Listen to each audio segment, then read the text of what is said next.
The first time I walked in there was to get cash. Getting cash at a cash-only place is a good sign, but I wasn't going in there to stick around.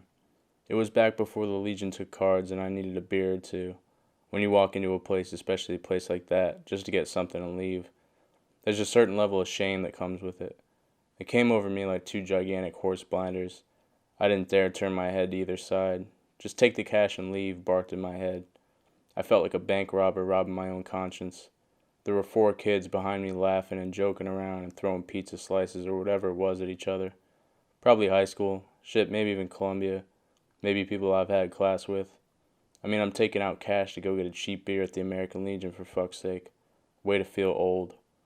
Feels like a goddamn 1950s movie in here. Clink. Take my 220s and get out before anyone notices me. Once outside, that cool summer breeze kicks in that cheap buzz I've been working on the last hour.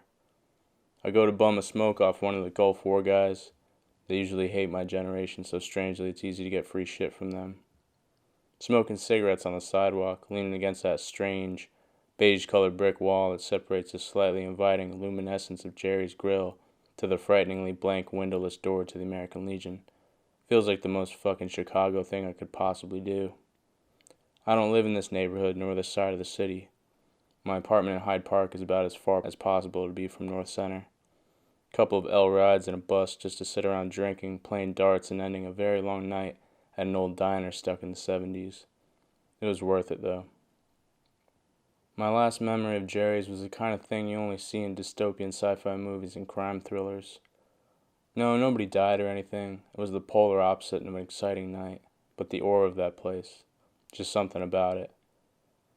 A friend and I walk in about 4:30 a.m. on a Sunday, kind of time you never expect any place to be open. We're drunk, obviously.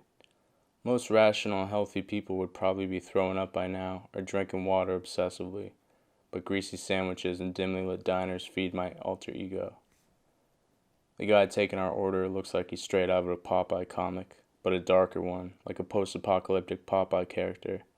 He just holds up his notepad and pen and looks at us, doesn't say a word. My friend, Ham, that's what we'll call him, shoves his finger at the menu like he's raising a bid in an auction and says, "I'll have a patty melt." With the most precise comedic pause I've ever seen, the post-apocalyptic Popeye leans over to me and with a shrug says, "PMS, huh?" I couldn't help but laugh. Political correctness hadn't been invented yet in there. I order a chopped steak sandwich with fries. Nothing soaks up malort in your mouth quite like beef fat. Everything was good, but I find drunkenness to ruin all hints of taste. Ham and I both polish off our plates, not leaving a crumb. I feel slightly proud of myself. I don't need to use the cash machine this time. So I leave a drunkenly large tip behind me as I get up from the bar stool. Popeye says, "Thanks, fellas," and we walk out with a wave.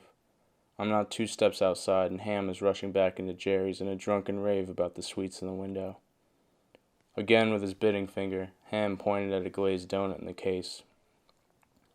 The lady at the register that was busy counting cash before Ham careened back into the place said, "Those are 2 weeks old. You want 'em?" Ham and me both almost yell, "Hell yeah!"